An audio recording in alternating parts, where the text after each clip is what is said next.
to the computer. That's fine. I have a new computer now. Very happy about it. There's a Mac Mini thing. It's like super proprietary M1 chip. But it's fast. Okay, let's wait another couple of minutes just in case. And we'll get started. And I'll share the screen. Oh. So this is something you can follow. Go to the forum thread, the Blivande forum thread on the finances. There are two ways in which you can follow along, or sort of three ways. Either you can just sort of scroll through that thread and all these graphs are there. But if you want these interactive versions of the graphs where you can sort of hover over them and look at different numbers and zoom in and stuff, then you can click on the headlines of each graph, and then you'll get the graphs one by one. You can sort of look at them. Or there is some link at the top there where you get to the full page of all the graphs, and that might actually be easier for you to just open that, and then you can follow along. Or you can just look at the screen share.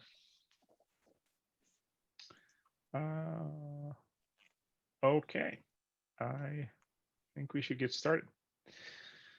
Great. So the goal and point of what we're doing today is to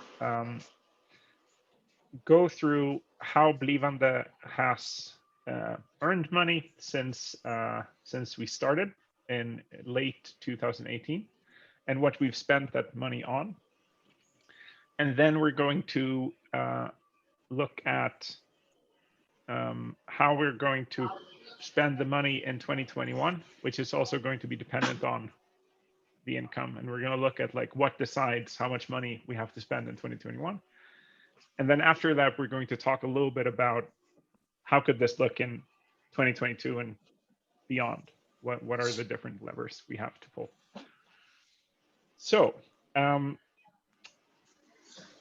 what you need to know about this graph here is just that there are these 13 categories that are, of course, made up classifications of where the different transactions have gone. We tried to split them apart like this to be able to show a little bit where different things go.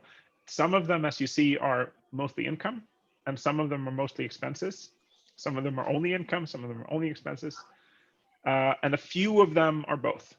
So I'm going to go through them one by one so that you sort of understand what are the broad categories of stuff where Blivande either makes money or spends money. So the first one is admin. And you see that admin didn't have any costs associated with it in 2019. So the first year is 2018 and 2019. And that's because we start in 2018, but late in the year. So those get combined. So 2019, we didn't have any costs associated with admin because I was stupid. And I thought that I could do all of that myself without paying anyone. And that was a mistake. And if you ever attempt to make the same mistake in the future, please stop yourself from that and hire someone straight away. It's worth it. That meant that we had to, in 2020, get someone to basically fix our mess and do the accounts properly, not the sort of cowboy way that I'd been attempting. And that's why the cost there was about 90,000. I think that our standard cost from now on is maybe going to be like 60, something like that. So we maybe 50, and maybe we paid 40 for fixing the mess, give or take. Staff costs. This is really in 2019, we didn't really have staff costs. I can just briefly say that I brought in a project which would otherwise have been a freelance project for me, just coding for a client.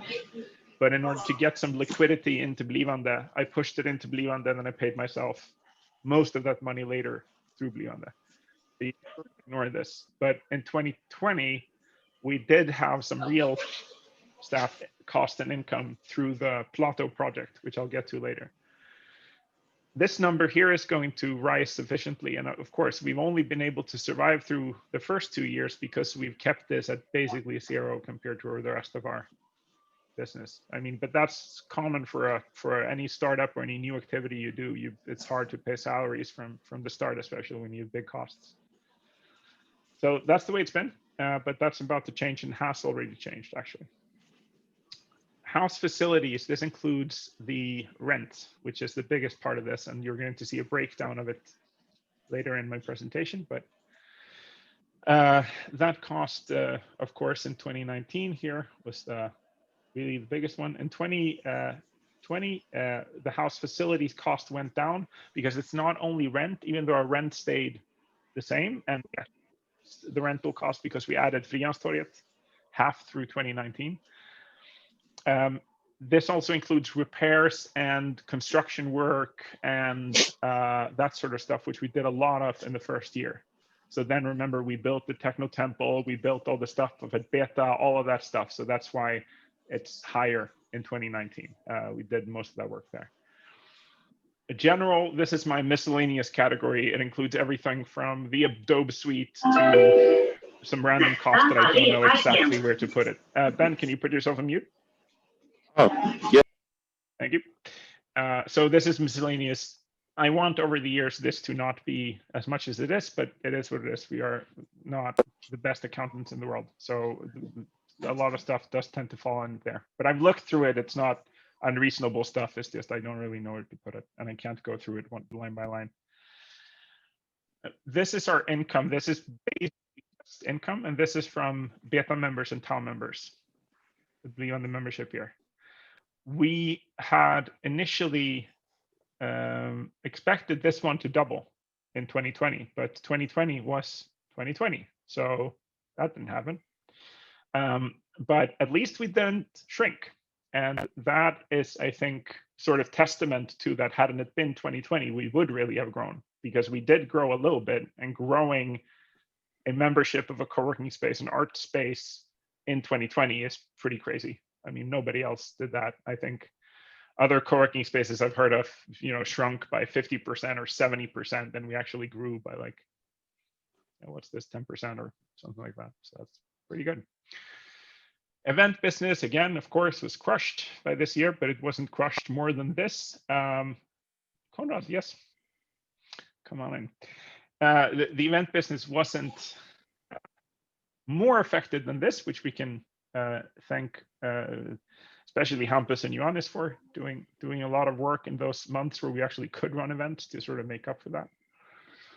Frianstorget, and this is interesting to a lot of you here. The Frianstorget has basically run us at a net loss up to now of about 230,000. And this includes that we did get some income from Stockholm's Hamnar in the first year that we built it. We have starting to get some rent from Frianstorget and so forth, but it's still a loss project. But that's the way Blivande is supposed to work. I mean, we're supposed to have our stable income from memberships and the sort of stuff that we know how to do, and then we need to be able to expand into new, risky, cool frontiers like Frianstorget and have those run at a loss for a while until they can break even themselves, and then do that again and again. Norden, and this is also, of course, interesting to all of you. This is just an income category for one single transaction every year. So Norden comes in and pays 320,000 January of every year for the rest of the year for using the facilities. And then we have no costs associated with Norden, even though we do technically have, but you don't break them down, because Norden pays us also for cleaning, maintenance, construction, fixing shit that goes wrong, and also just being general staff of Blivande. So, but we don't account for those costs as something that we associate with Norden. So those costs end up, in just our general housekeeping and maintenance of the house, because it makes my life easier to not have to worry about that. So Norden is just an income category for us so far. Art projects. This is with a lot of income and a lot of expenses.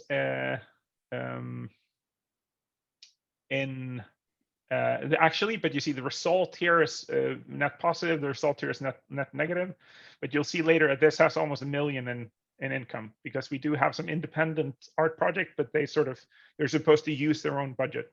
So it breaks even at the end. And the only reason it runs at a bit of a deficit here is that now I can't say this without becoming technical, but for those of you who know what this means, it means that the income gets periodiserad over 2 years. And sometimes we just spend the money faster than that sort of average split over those years. So we've just spent money faster in one of the art projects towards the end of 2020, but that's going to even out in 2021. So that's what that is about. What was that financial term in English? Periodisering. It means that you take, we got an income to our bank account. Accrue, I think it's the name. Accrue, yeah. So we got an income of 1 million that came in early 2020, but that income actually belongs to a project that runs for 2 years.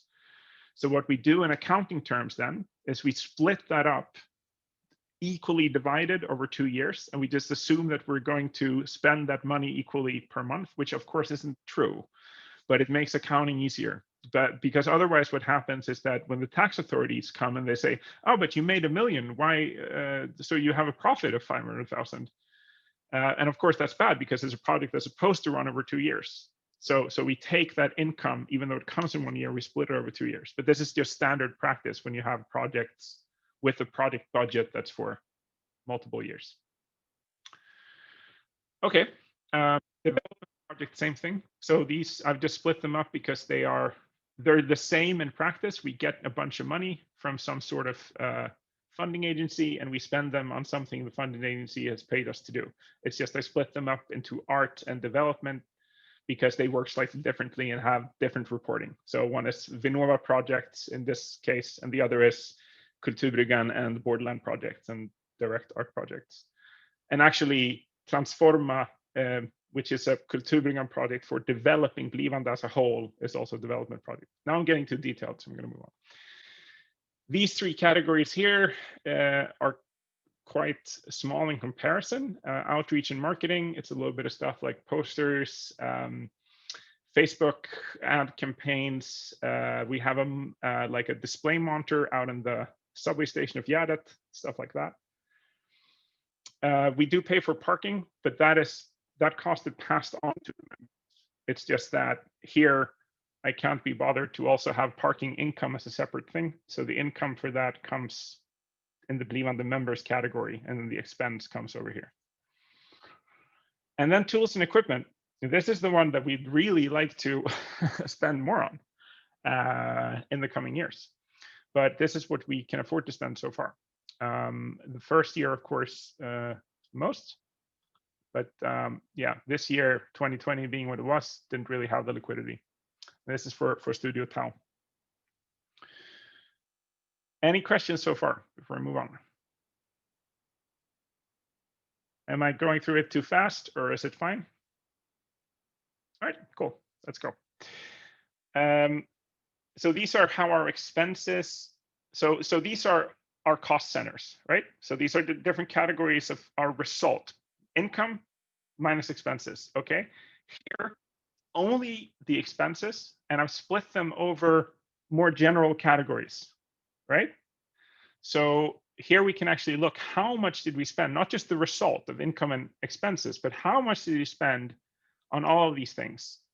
Okay, so it's a bit different here, and I just want to really look at one thing specifically, and that is, where is that? Something's wrong here because it's not. This one is not including everything it should. Let me just fix that.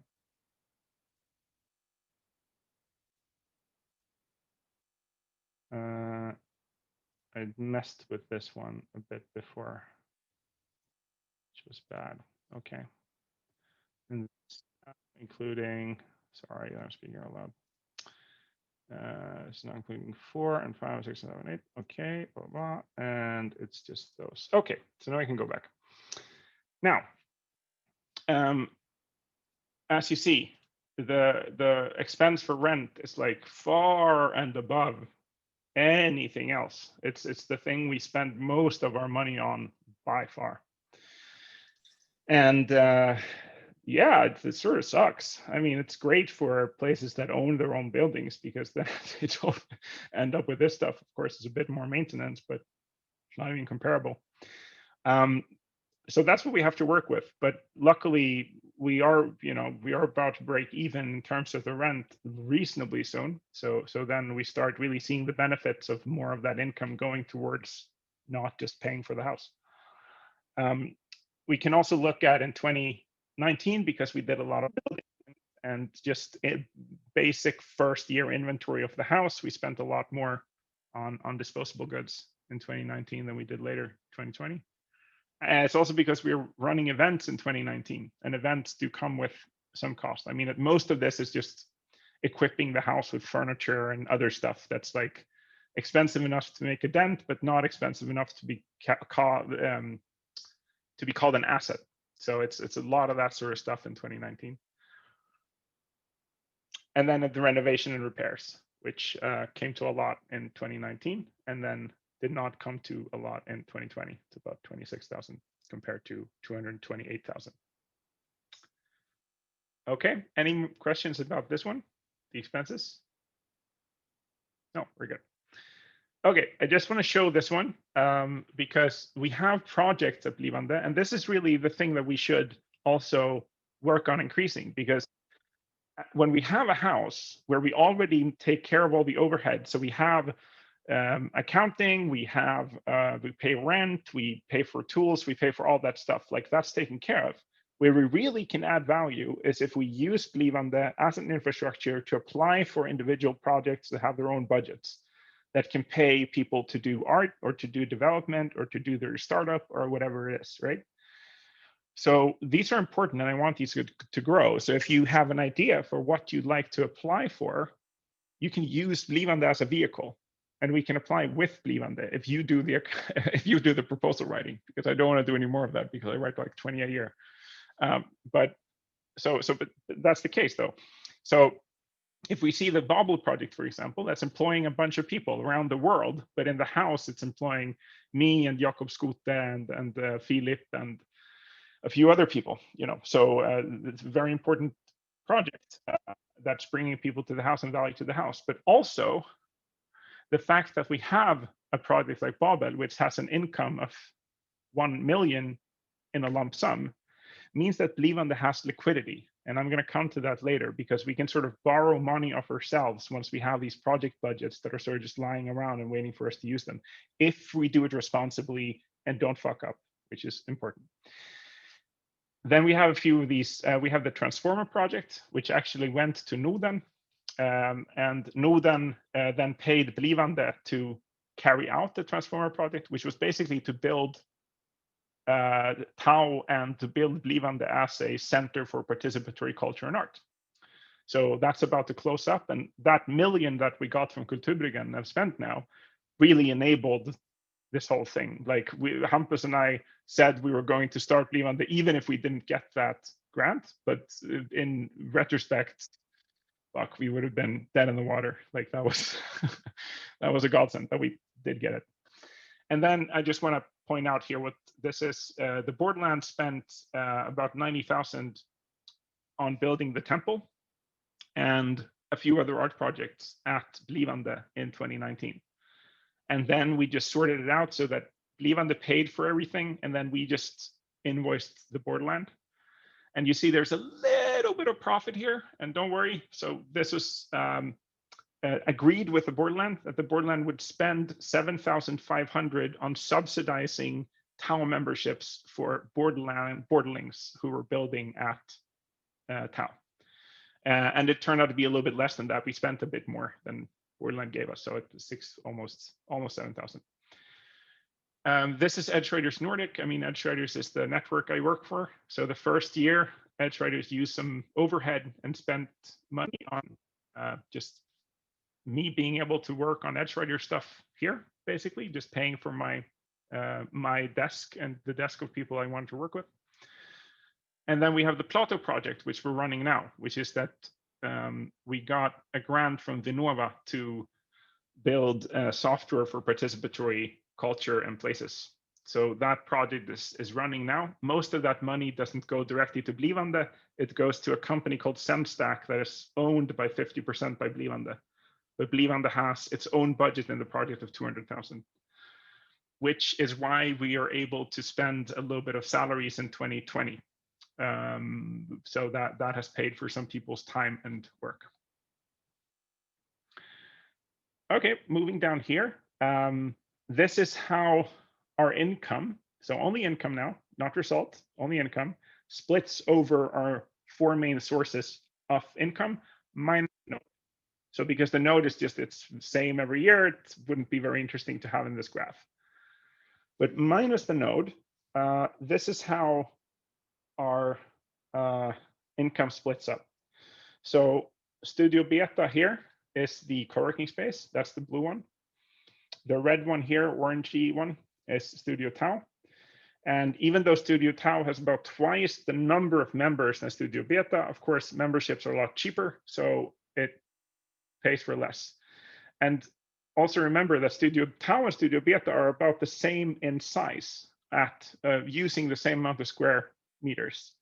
But we knew from the start, and this is part of the plan, Studio Beta subsidizes Studio Tau. That's always been the case and always been the plan, that we don't want, it's like okay for the co-working space to cost a bit more, so the art space can cost a bit less for those that want to use it. But of course, those who have access also have access to Tau. And then we have the event, which is the green one. That one is really important, and of course, it got totally crushed by 2020. Otherwise, we would have looked a lot better than we do. But luckily, it was possible to do events again in November and December, and then of course it crashed again. So we did manage to recoup some of the loss here, which is quite miraculous. But we also did get a 90,000 omställningsstöd from the government for the loss of income we suffered here. So that was good. And this is income from Frihamnstorget. And this, of course, needs to grow so that Frihamnstorget at least supports its own costs, which it doesn't do right now. Okay. This here, I've taken cost centers 3, 4, and 5. Those are basically the rent, what else do I put in there? 3, 4, and 5. So house facilities and the general miscellaneous stuff, which is basically stuff to keep the house going, and the costs associated with Blivande members, which is basically nothing. It's basically an income category. So this is very much just the cost of running the house. It doesn't even include admin, even though it should. And the model we're working towards is that the blue line here, which is the income from memberships of Studio Beta and Studio Tau, that should always match this line here, the expenses. We want it to grow so that just the core memberships take care of the core costs, because then we have the event income and the income from Norden to be able to invest in salaries and new expansions and new projects, that sort of stuff. So then we are actually living in quite a easily understandable word for ourselves. And it also makes sense that people who use the house the most should be the ones who really pay for the house going around day to day. And here we come to our liquidity. Liquidity means amount of money you have to spend in the bank. And as you see, we've never really been in serious danger in terms of liquidity. Why is this? This is because we have these big projects. So we have a project like Bobble Between Us, that where we got money to spend on a collaborative creative writing project across the world that really has nothing to do with running a house in Stockholm. So we need to spend that money doing that, not on the facilities of Blivande. It's very important, even though that money goes to the Blivande as a company. But it means that we have 1 million in the account. So if we never actually run out of money to be able to spend, if we really, really need to, as long as we know that we can then recoup that money so that we can spend it on Bobble. So because I'm in charge of the Bobble project and I know what the budget is there, I've been able to pull money sort of back and forth to make ends meet. So even when we've run a huge deficit and it's been super hard, we've never run the risks of not being able to pay our bills because of that. And this is basically the equivalent of if we hadn't had the income from Bobble and the Plato Project, we would have had to do one of two things: do a crowdfunder or go to the bank and ask for a loan. That because we would have run a deficit of about 250,000 this year hadn't it been for our ability to move things around. Now we're okay, and we've paid back that money now into the project fund. So we are even with the Plato project and the Bobble project, but it's just good to know that that was the reason for why we made it through 2020 without, like other cultural players had to go beg for money in much larger extent than we did. But we do have a debt to shareholders of about 330,000. Most of that debt is to Hampus, and then a little bit to the rest of us. So that's also there to be paid back sometime in the future.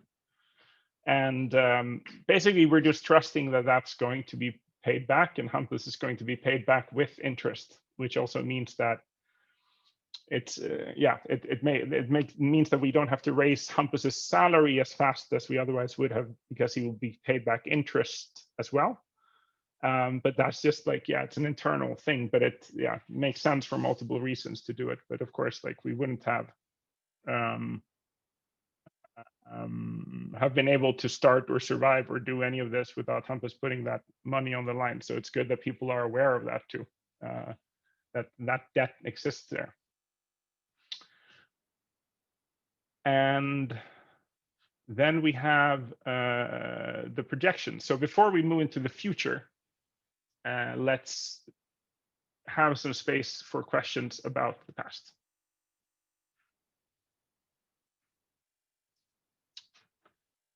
Does anyone have anything they want to clarify or? No, I mean, I think I'm pretty clear on that.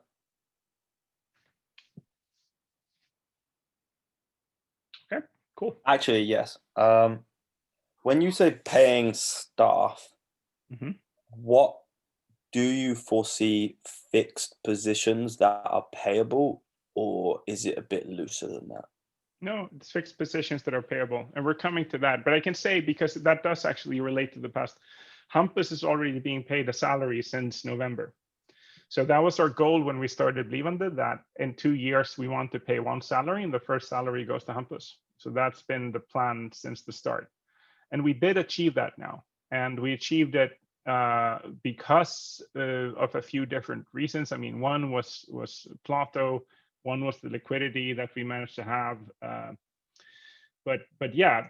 Being able to keep paying that salary in 2021 means that we have to grow. And that's where we're coming to now. But no, it's going to be salaries. And then there are some people who will get paid salaries, either full-time or part-time in the future, but that will increase very slowly. I don't think we'll pay a second salary for quite some time.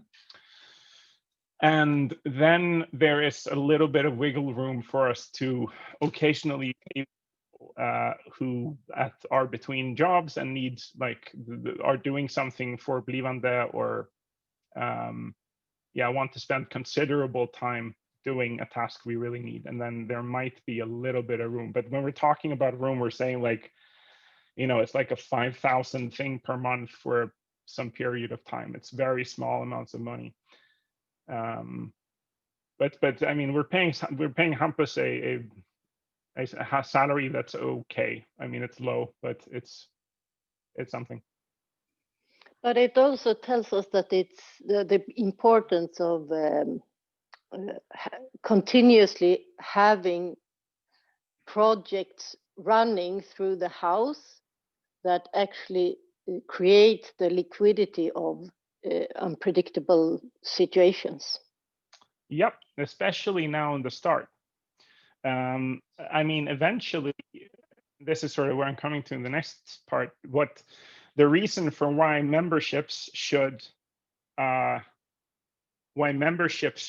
pay for the core cost of the house is exactly so that we can use the income that is coming in from Norden and events, both to pay salaries and also to be able to have that buffer. So we shouldn't need to do projects, because projects are also tricky because they we need to deliver the project, and the project isn't running Blivande.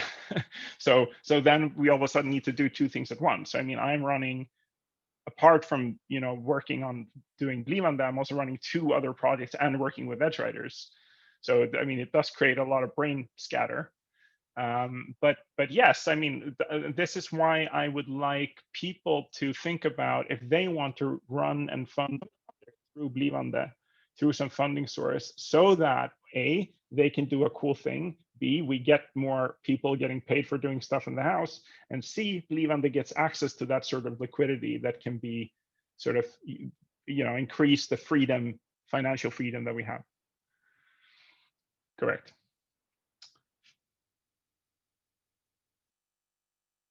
Any other questions? Nope. Yes. Okay. So projected income until end of 2022. So because 2021 does not look like we'll be able to jump straight back on increasing both the co-working space very fast and events very fast, we are still being as conservative as we can be with how fast we're going to grow. We are accounting on growing with 1.5. Well, actually, we're counting on growing with 1 TAO member and 1 beta member per month. But in order to do that, we need to recruit 1.5 per month, because every other month someone quits, give or take. So we need to recruit 1.5 TAO members and 1.5 beta members every month to keep the pace. Events, of course, are tricky this year. We are counting on that in April we'll be able to start doing something and maybe have 30,000 of event income. And then we are counting on this summer being possible for events, and that we can have 50,000 of income per month from July. Of course, this is what we have to count on it. If that does not become true, then we are in a situation where there are multiple options open to us. We can do a permittering, because now we've actually hired Hampus, so we can bring down the salary costs by doing this, permittering thing, where he would get paid by the government instead of paid by us. We can, of course, cut costs. We can, go out and find money in some other way. And we will also get another omställningsstöd, very likely from the government, from the loss of income that has happened later. But yeah, we've definitely depend on events becoming possible this summer in order to follow through with this plan. But I don't think it's all doom and gloom, because some things are pointing to that becoming possible. Remember also, we don't depend on being able to run events with 1,000 people. If we can run events with 100 people, we can make this happen. A bit harder, but I mean, 200 people definitely, So there is also the option, which we should look at, to be a bit more ambitious with our event business. Because if you look at Studio Beta and Studio TAO, they level off around 2022, even if we grow at the just steady pace of sort of 1 per month. At around 2022, we can't grow those anymore, because we will have filled the house with members, and there's just a fixed amount of people we have space for. So what that ends up being instead is that then, okay, if we want to keep creating more jobs for people, more space for the community to grow and offer more financial opportunity, also opportunity for us to invest more into what we like doing, then really the only option we have in order to be able to get any substantial increased amount after that is events. Unless we come up with other ways to make a living. And we're going to talk about that after this section. But events is the current source of income that I think we could scale up to be, you know, double or even triple the amount we get per month from it today. But that would, of course, come with increased cost in and of itself. But at least those costs would be investments in people, because it would be, you know, staff and technicians and that sort of stuff. And we'd be offering opportunities, which is nice. So potentially, we could grow our event business at Frihamnstorget and in the house to be more professional and have higher income. But we can see. I mean, we also need to discuss, do we want to do that? Is that the... And I just want to speak quickly about the budget for this year compared to the result of 2020. So it's especially staff that's increased because we're paying Hampus. So that comes down to, with employer costs and all those things, about 320,000 as a total that we're spending on staff salaries in 2021. And as you see, I mean, this is it's a low salary after everything is cut off it in tax and so forth. And then everything else stays pretty much the same, apart from that we are expecting to grow our membership. And then there are a few other, we do expect to grow to the events to return to normal after April. And that would mean that they would go about 20. And this is the art project pillar, but that's not so important because it's this is a self-contained budget, so you don't have to worry so much about that. Same thing here. Development projects, self-contained. What comes in goes out.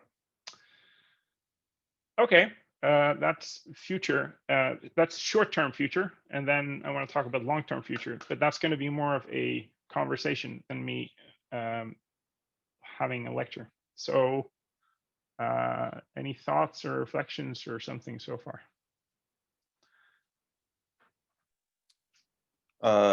The expansion of the events business.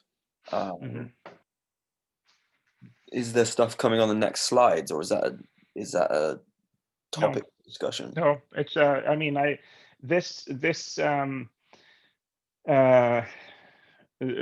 meeting here, meeting about me like explaining how we should do these things. It's basically me looking at the numbers and saying, what are the levers we can pull and push? I don't know how we would expand our events business to earn 3 times what it does today. I don't know. I don't know if that's feasible or possible or whatever we should do. I just look at the levers and I see that if there's anything that we could potentially expand to really get more income and be able to do more stuff, it would be that, because it's not going to be members after mid 2022. So that's really why it's there. But of course, like, doing that requires investing in the events business, which is a bit of a catch-22 unless we get a cash injection. But we can also do it like we've done it up to now. I mean, we've grown the event business from 0 up to, you know, about 30 to 50,000 a month without any marketing. I mean, Hampus, do you want to speak a little bit to that? What do you think? Yeah, sure. I mean, speak about the potential, the future potential, how to do it, or more. Yeah. Well, I mean, for one thing, we are very focused right now on a particular segment of the event sort of industry. So we're very focused on these weekend sort of private parties, raves with like 250 people and so on. And smaller private weddings and smaller events like that. But conferences, for example, are something that we are very, like, that's a very small part of our event income, which is something we could potentially grow quite a lot. assuming we then sort of hire a person to do the marketing and so on that would be required for that, because that it's really more, it's not as the growth is not as organic and sort of word by mouth. It's although that's a factor too, of course, but like we would have to think more conventionally about marketing strategies of that. So that's one aspect. Freedom Story, of course, is like untapped potential. We had several events that were canceled due to COVID, but for example, we had a company gig with a major gaming company that had a budget of around 100,000 kronor that would have happened in sort of June or July last year. So like if we get a couple of events like that, which is not unreasonable to think, like if we succeed in making Freedom Story really like the coolest place to have sort of those types of more intimate outdoor events, then that's for sure a big market to tap into. So yeah, there's a lot of potential for growth with events. I think one of the say that just before Corona hit, like we had, and also the October income which was sort of in between the first wave and the second wave, where there was a lot of restrictions were going down, people were sort of counting on that herd immunity would be higher than it actually was. So and then we had a really good month of having sort of, at one point there were some events that didn't end up happening or so, but at some point we had booked events with the calculating income of like 120,000 maybe or something like that. I don't remember exactly, but so that, and if that sort of becomes maybe not the norm, but at least something that happens a few months, a year or something, then we're looking at also a different sort of picture. So it looks good. One thing we could, me and Johannes were talking about this last summer, as an immediate cash injection to the events business and a continually supportive additional income. If we set up our own in-house events brand on the scale of kind of like input, then we take everything from that event. That's been a plan for a long time, and actually Kazam, the sort of party crew that we started, we've only done 2 events, but that was sort of founded with that in mind. I mean, exactly that, like if we, rather than just take a step back and provide a venue for someone else who then gets a cut or like makes a profit on their event, then if we would be like the venue provider and the organizer and the booker and all this stuff, fulfill all those roles, then of course we can retain that money within the ecosystem, and that would then on say, like, I mean, you know very well, like the income for input, for example, like, we could just easily just translate to like a sort of Blivande equivalent, and that would be every input we would maybe, like, we could make 50,000 or something. The problem with that was that it was Hampus and me driving it, and also having all of these different responsibilities that, you know, one has to have the capacity to do all of the things. Absolutely, yeah. But yes, that would be a good help. So we're in that dynamic of the catch-22 that you mentioned, that like sort of we need to spend money to make money, and there will always be a period where we might be spending money to gain, so there's always lags and delays in these things. Yeah. And we should also say that the one like main roadblock in terms of being able to make proper money off of events is that we don't, at this point, we don't want to handle owning an alcohol permit.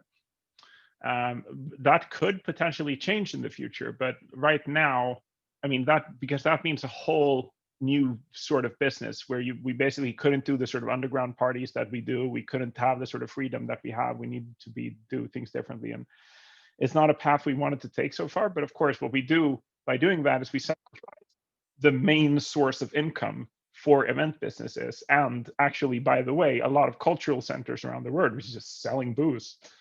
That's how, you know, they make ends meet a lot of the time.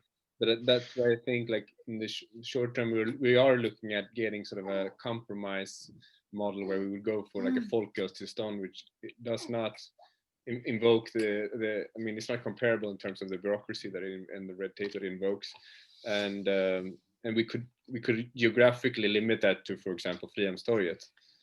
So we still have sort of the option of, we can still do our underground stuff and more like all that stuff indoors and make that money, but then for Frihamnstorget there's a separate sort of, there's separate rules, although we wouldn't go all the way, like I'm saying. And that could also be good in terms of learning. Like, so we would have sort of one side that is a lot more like bureaucratic, and we need to think about all these things and regulations. There might be inspections, and we need to like, so we still get the learning opportunity there, but we can sort of, it's a best of both worlds situation maybe for a while. Yeah. Any other questions before we, so what we're going to do after this discussion is we're going to move on into like long-term thinking. So, but I want to have a chance to clear up any, we can also go back to the graphs if you want, and just let me know. Okay, doesn't sound like it. I want to bring you to a little Miro board that I have here because I want to talk about something. All right, you can see my Miro board. Yes, okay. So I want to talk about what our financial structure or our company structure will look like in the future, and also what I think is going to be more and more important for us as we move on. Remember this, so let's rewind in our heads. 2015, Hampus gets a key to a fucking abandoned, shitty old floor in Sickla, which has nothing in it. And not only that, it looks like shit, and nobody actually believes that it's going to be able to be turned into anything because it's just a bunch of old cubicle offices from the 70s. And then him and Johannes and a bunch of other people, they start tearing down walls, and Norden happens and is created. And then more of us come, and we start sort of like inhabiting that space and creating the structure from it. Okay, so this is 2015. And what happens in 2016 is when we actually sit down and think about, okay, we need to create a structure for this because this building is going to be torn down. And we don't want to lose this thing just because we're losing the building. And in fact, we don't want to keep doing this of just like inhabiting these old squats and then out and not having any value going back to us.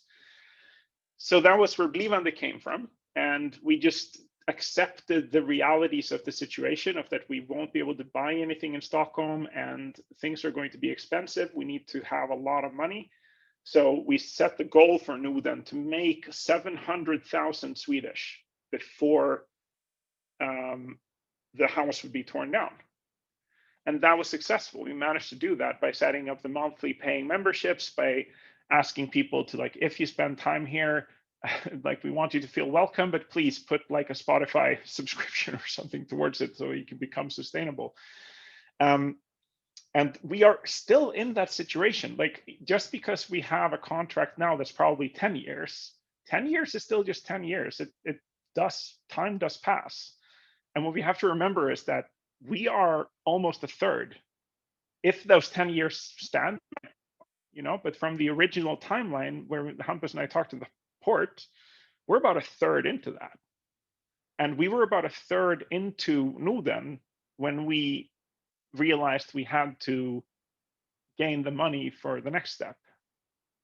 And it's about the same thing now, but the difference is that now we don't need 700,000 in order to do something, unless we want to, you know, keep renting forever. But I think that in 10 years we need to step up. So in 10 years we need to own. And I think strategically, our goal and idea should be, how can this community go from renting spaces to owning real estate in the next step? And, you know, that means we need 10 million to be able to spend. Hampus, do you want to add something just to the sort of context of the conversation? No, I think it's a good frame. 10 million is, you know, it's like we would need more, but like it's a good down payment. Yeah, it's a good sort of, it's basically 10 times what we were working with. Okay, so I wanted to think about that, and then to think about the structure. So if you look at this little Miro board with the little balls here, today Blivande DR AB is a company, and it's owned by these 4 people that we own 25% each. Why did we start a company and not something else? Because it was the easy thing to start that was not an association. and they wanted to rent to a company and not some association. So we just said, okay, we'll start a company. It also has benefits of like VAT, and we're running it as a company. And in the eyes of people who care about employment and blah, blah, blah, creating a company and employing people is a good strategic thing, even though I don't give a shit. Like, but it's nice. And it's really good to be able to pay people and create financial opportunities for themselves. Otherwise, we won't be sustainable. Money is a real thing. So Blivande AB owned by 4 people, but in reality, of course, there are a lot of us who are putting unpaid work and love and ownership into Blivande AB. And all of us who technically on paper own this company are very aware of that. So we are, channeling a lot of trust, and people are trusting to like, we will take care of this, and we will. But in the long term, we would like Blivande AB to not be owned by us, but to be owned by Stiftelsen Blivande. Blah, blah, blah. Okay, so the Blivande Foundation. Why do we want to do this? We want to do this because it's a pretty cool thing. A foundation owns itself. A foundation is not owned by a person or a group of people. A foundation is owned by the money that you put into it, or the assets that you put into it when it's founded, and regulated by its founding constitution. And that means that you sort of you prevent yourself from ever being in a situation where the owners just say like, fuck this, I'm going to sell. Or saying, fuck this, I'm going to close it down, or I'm going to invest all the money into this thing because I don't care anymore. That's what we want to protect ourselves from. But we also want something that can't be destroyed. Even if somebody tries, it's really hard to bring down a foundation. It's a way to ensure really a long life or something.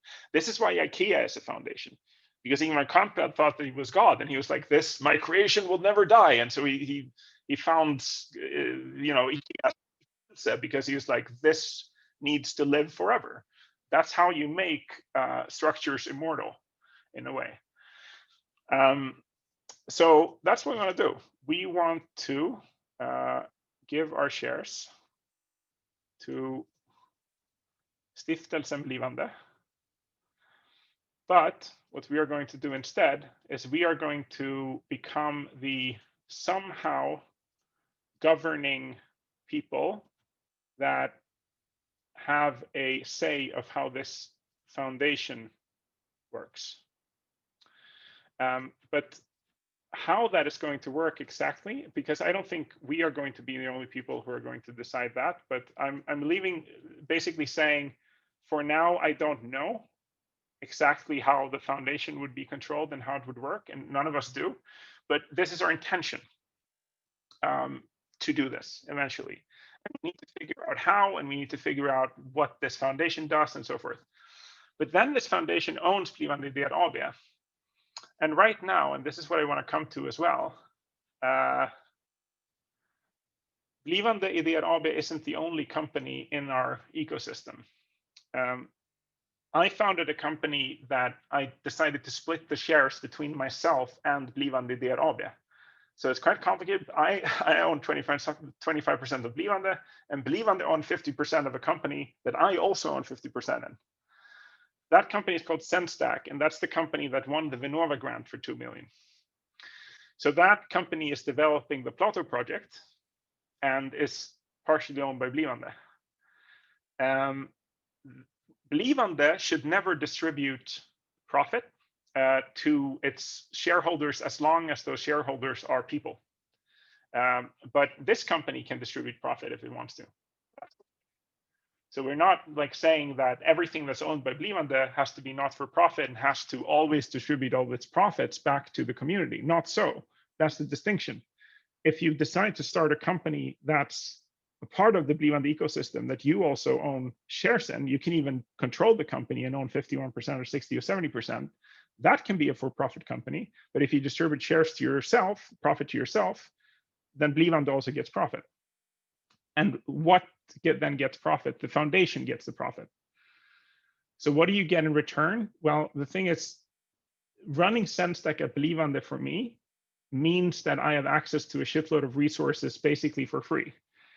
Because when I work with people, I can sort of take them in, they can use the facilities. I, as somebody who brings money in here and also like brings opportunities in here, of course, has freedom to basically use Blivande to a large extent as a resource for myself. So it becomes sort of like a home and an ecosystem for the thing I'm trying to start. And then in return, it's sort of the flow also goes the other way. So in the end, basically, okay, so the last thing I want to say is this is the reason for why currently we could make Blivande a formally not-for-profit company. That would mean that Blivande could never distribute a profit. And that's possible in Swedish law. You can make a company a icke-vinstdrivande aktiebolag. But we don't do that. Why? Because we want Blivande to be able to distribute its profits to Stiftelsen Blivande once we make that transfer, and you can never change it back. So if we write into the constitution of Blivande DRAB that it cannot distribute profit, it cannot be reverted. So that's why we aren't doing that. We want it to be a for-profit company. It's just that it's going to be owned 100% by the foundation. So all the profit just goes to the foundation. Okay, so basically, I think that another way for us to be able to build a long-term economic stability is for us to grow an ecosystem of these companies around Blivande.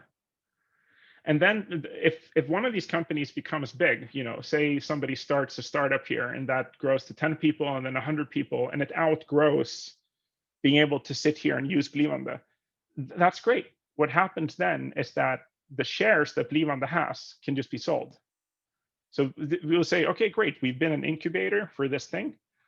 We will sell the shares to some investor or something like that and then get paid back on that investment for selling those shares. But the way that would only happen if that company would itself want to move away from having us as an investor, I think.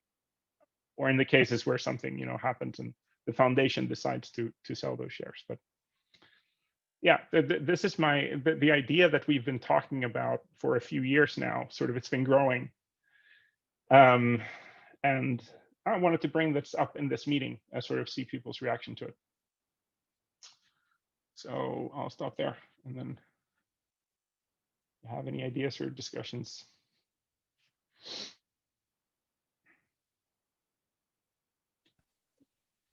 Hey man, I don't have much to add. I just wanted to say that was a really great presentation, and sorry I dropped in a bit later, so I don't have anything to add. Just wanted to break the silence, say hi. Yeah, cool. Welcome, and I think I recorded it. Yes. Yes. So it's going to be available. Mm-hmm. Well, maybe because I do a lot of these freaking things with students, and students never ask anything, and I have to act as the moderator. But I am curious though, when you've been discussing this and thinking about this, what? And sorry, I missed parts of the beginning. Where how would you actually do these steps? Like, let's say that you want to make these changes. Do you just file for it and then it happens over a month or a week or a day, or is it a long process that happens over? Do we need to be evaluated in some way, or no, not really. The thing that's stopping us now from starting the foundation is a few things. One, once we start the foundation, we can't change the founding document. So we got to really be sure what that's got to be. And we aren't really mature enough. Now we don't know. Basically, we don't know enough. So that has to stay for a while. And I want us also to be able to have like a larger, you know, there's going to be the Blivande retreat this year. I think this is going to be a point we can start discussing there. How could that look like? So that's one reason. The second reason is you need capital to start a foundation. You don't need a lot of it necessarily, but we need like, you know, maybe 100,000 that we can just shuffle in there. but it's also the fact that we're going to donate the shares of Blivande de Arabi, and that in itself is capital, of course. So that we don't necessarily need a lot more than that. And then filing for a foundation, yeah, it's a bit of paperwork, and we need to hire some lawyer to help us with that. But I know people who have started foundations. We do in the community, the Osmond Foundation that was started by the people of NPV, for example. We also know other people who have started foundations for similar purposes. That's why we are. So these are really, yeah, letting the idea settle in and then starting the steps. Once we start the steps, I don't think it would take longer than a year to pull through with it. And that would be doing it carefully. You know, it's not that hard. But yeah, does that answer the question? Yes. Cool. I was just thinking. I spent a couple of years in the board of the Architect Association, and they actually owned their own building for quite a while, and then they decided not to own it anymore and to sell it. They owned the Malmgården at Södermalm, and so they sold it, and they it actually also in a very long term seeing of the association owning a building or not makes suddenly also big steps in longer terms possible. So I think that would be a super interesting goal, big, difficult to achieve, but I think that would be a super interesting long-term goal. And I think that there are other models than completely owning a building. I mean, one potential is if we were to partner up with someone who did built buildings and administered buildings, if we were to make a partnership with someone and maybe have a joint venture with them in which we own 20%, for example, but maybe we would have a deal with them of we curate what happened to the building. We curate who lives there, we curate what companies happen there, what projects happen there. That would be a win-win for someone who's a real estate developer. They would all of a sudden get this vibrant community that moves in and creates something amazing in their building, and we would get partial ownership of the building. So that's one way of also doing it in which it doesn't become as crazily difficult as it would be to own a building. Because of course, if we want to be really megalomaniacal, we don't only own a building, we should own the building that's here where we are. Like we should own a building in Frihamnen at one of the prime real estate spots in Stockholm with a view over Lidingö and the like one of the best possible locations in Stockholm to own a building. That would be the real goal, you know. And maybe then we have to think about, okay, maybe we don't own the whole building, maybe we own part of it. But yeah, Frida, absolutely. Looking even further, you know, what happens when we sell that share 30 years from now? What can that foundation do then, and what is it then? That's super interesting to think about. Kata Blau in Berlin is an excellent example of that. Yeah, it's owned by a Swiss bank. I think it's like, is it UBS or something like that? Yeah, they when they lost their old venue, Holtzmark 25, they got a €100 million investment by a Swiss investor, and they built their own apartments, daycare, Kata Blau, the club, restaurant, cafe, like live music venues. It was a really it's an interesting model to kind of like look at for inspiration, if and when this comes to pass.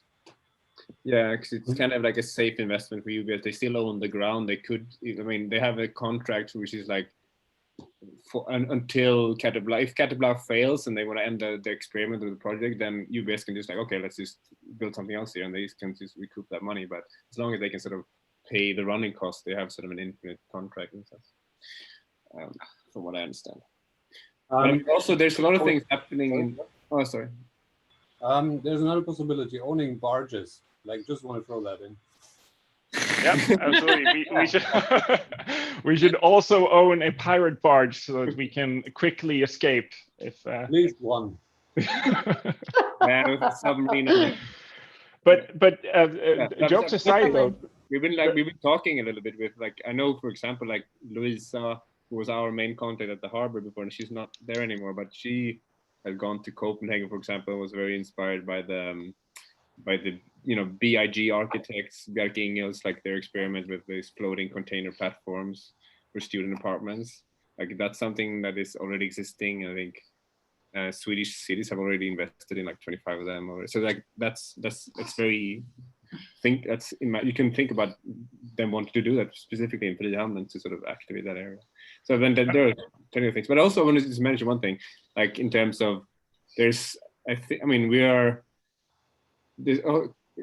ties in with the whole, like, going into a foundation and having, you need to know sort of what you're tying yourself to in the sense of I mean, we're in a fast changing world, and real estate companies are also sort of changing, of course, along with this. And there is a growing understanding. There's a huge discussion in New York, for example, about the High Line project there and how that raised the property values, real estate values of all the buildings that are sort of within visual range of the High Line, with like this, like they went up on average 10%, which if you think about Manhattan property prices, we're talking about like hundreds of billions of sort of dollars. And none of that money actually came back to like the High Line sort of architects and people creating that project. But this is an ongoing discussion, like, why is this not happening? Why is this money just benefiting some random capitalist who happens to own a skyscraper next to this fantastic thing that people love? Like, if just a couple of % would come back to like the creators that enable this value, like then things could really change. And like this is a hope for us, that if we can collaborate with like progressive real estate companies, for example, that start to realize, okay, there's a massive win-win here. Like what Tui was saying with like we can maybe own 20%. Like if we come into a neighborhood, they give us one building, and what the effect is that we're basically raising the values of 20 buildings around us, then like that's a win-win. It's cheap for them. And the great thing about doing it, so I've been thinking a lot about this, because I'm very conscious of this stuff with gentrification, because also raising prices isn't always good. It can fuck up a lot of shit. The great thing is, if we were to do it here, that wouldn't be a problem. This is already fucking rich man's land. Everything is super expensive here. We would be doing the opposite. It would be a counter gentrifying thing, because we'd be creating opportunities for people to live and work here and do stuff here in a really expensive part of town, even though they could not afford themselves to live there had they not been a part of such a community. So that to me is also really inspiring about doing it at the heart of somewhere where it's already going to be really expensive. And I think that's could be pretty cool.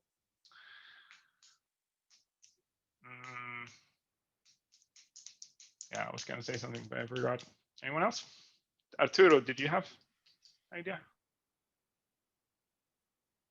No, you weren't going to say something? Who was going to say something? No. Conrad, were you going to say something? No? No, all right. Nothing. Nothing. Okay. Yeah, okay, yes. So if you think about this, okay, say that Blivande would own a building. Okay, one thing is to gain those 10 million. But if we want to be really fucking smart about this, by the time that we are starting to develop a building together with a real estate developer, at that time, we should also own in our community, or preferably partially owned by the Blivande Foundation, interior decorator company, an architect company, a construction company, a plumbing company, a metalwork company, all these things. Because the thing is that if as long as we're not working with the public sector, like we could say that no, let the jobs come in through the companies that are in this ecosystem, because they talk together, they know what each other want, they have really good synergy and really good connections with each other. It's going to become the best outcome if you keep sort of hire as much as people as you can through this ecosystem. So we should also think about that to create the entire sort of ecosystem of things that can then move, and also keep building stuff in other places and create a structure around that to create jobs for all of us in the future. Because I think that's like the way in which we have to think about this. We need to create an ecosystem of stuff that's going to be able to provide for ourselves and the sort of people that we like and want to work with, and just create a better environment in Stockholm also as a whole. Create opportunities for people that don't want to work in the normal stuff. Yeah, I mean, it's like really aligned with like the basic values of building relationships and on synergies in between like people. Like an example, a common adage is, you know, like it's better to own you know, a smaller piece of a much larger cake, in a sense. You know, like a business world example would be how Tesla, for example, they made all of their, up till that date, all of their sort of patents and solutions, they just gave them away basically to other car makers in order for them to catch up, so like the total market would be bigger, and like electrical cars would grow as a whole, that whole industry, the demand, everything would happen faster. Of course, Tesla could have just held on to their market advantage, but then that would have just, they would have had a bigger part of this smaller market. And like, so this is like, in a sense, we want to do the same, but and I encourage you to think like that or similar along those lines. Like, let's, like, we can all contribute in different ways to the ecosystem, and if we make it stronger, more resilient, bigger, etc., then we all gain in the long term. So we're going to pass the collectator. Okay. Yeah, but yeah, it's coming up to past 1:15, and I guess we're starting to get ready to round off, leaving it floor open if anyone wants to say something or ask something. One reflection is that to continue to have long-term, hopefully big creative projects together that we can run through Blivande, I think that also is a starter for actually turning project groups or to further into like business companies in the ecosystem. Yeah, absolutely. It starts small. It doesn't, the little seeds that were planted in the node. I actually sometimes do a presentation on this when people ask, and I always show a picture of the node when it was like, when we were just sort of hanging out there and it was super weird, and there was like this big teddy bear that was sort of hanging in shibari ropes, and these like LED lights just sort of going everywhere, and some mats on the floor and some cushions thrown around, and it was like, you looked at it, it just looked sort of dirty, but fun. And the thing is that, like, when somebody looks at that, they don't see that this, if it's left to grow with people's own like pushes, and you have people there that like want to keep doing things, like that becomes Blivande. Like basically there's like just a clear line for how one thing enables the other. And that's just the same way of like the little projects that we do together when we build the little art project, or we go out to a party together, it can either become, you know, an art, or it can become a company together, or something like that. And I think we're starting to see that, and that's super cool. All right, should we call it a night? Just want to ask, so I recorded this. Does anyone mind if it's shared, or does it need to be something cut, or is it okay sharing it as it is? Yes. All right, cool. All right, I'm gonna put this online so other people can also see it. And thanks for coming to this thing. Cool. Good to see you all. Thank you. All right, talk later. See you around. Bye. Bye.